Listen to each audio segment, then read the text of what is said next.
It's a Ryan Homes build, day 27. They have doors and windows. House looks all sealed up. Garage door on the front. Front house door.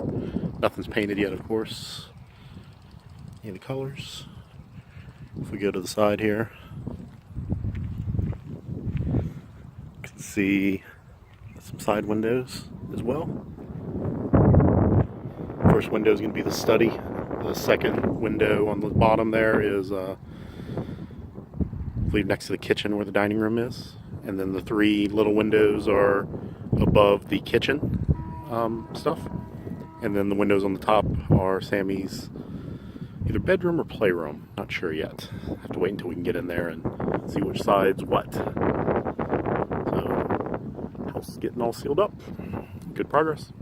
Day 27.